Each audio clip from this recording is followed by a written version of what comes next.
And welcome back.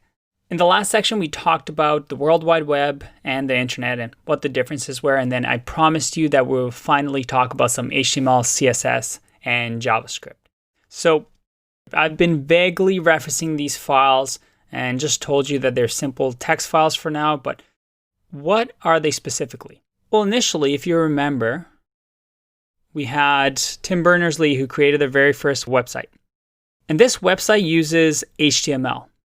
And HTML, that's the first file over here, is a way for us to just write text on website. And these texts on websites can also have these things called hyperlinks that can link to other parts of the website. So that's what happened in 1991. 1991, we had a way for us to share documents. And this can link to another website, another file, another research paper. But as you can see, it wasn't the prettiest.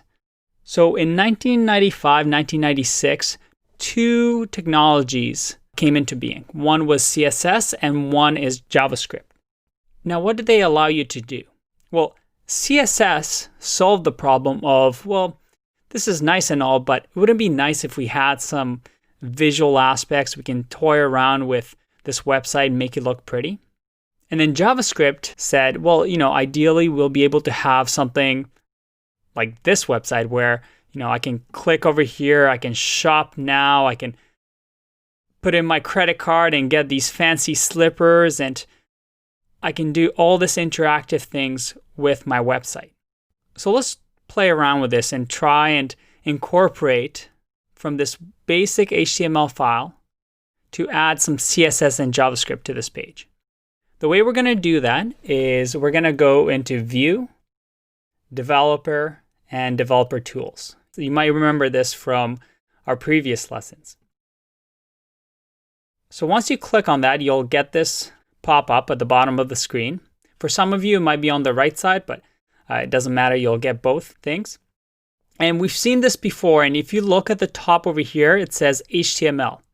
And that's it. HTML is this. It's this file that has this weird syntax that describes how this web page should look in text. So you can see over here it says the World Wide Web. These are just text. On the right side over here, you'll see something called styles. So styles will actually let you add styles to the website, as the name suggests. And that's what CSS is. If we click on HTML here, and actually let's click on body. Without knowing any CSS or anything, if we define something like color, semicolon, and then let's go blue, it changes the text color to blue.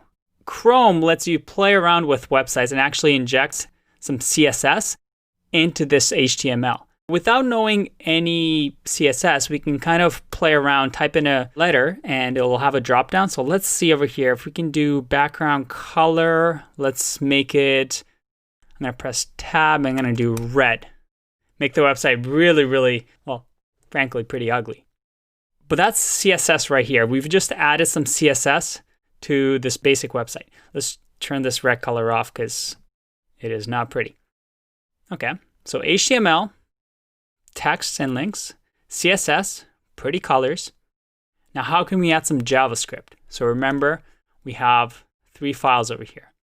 JavaScript came along and said, these are great. We have these beautiful text websites that link to other pages. And we have CSS that can make websites really, really pretty. But would it be nice to have some interactivity, to have drop-down menus to make websites like they are now, interactive?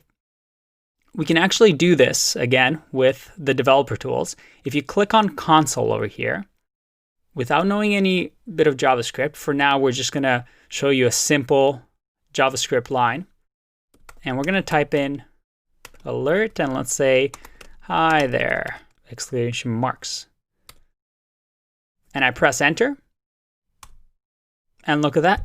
We just made the very first website ever made interactive with JavaScript. Now, obviously, this doesn't do anything, but hopefully this shows you where we were before in 1991 to where we are now. Websites that are interactive, full of JavaScript, CSS, and of course, HTML. See you in the next one. Bye-bye.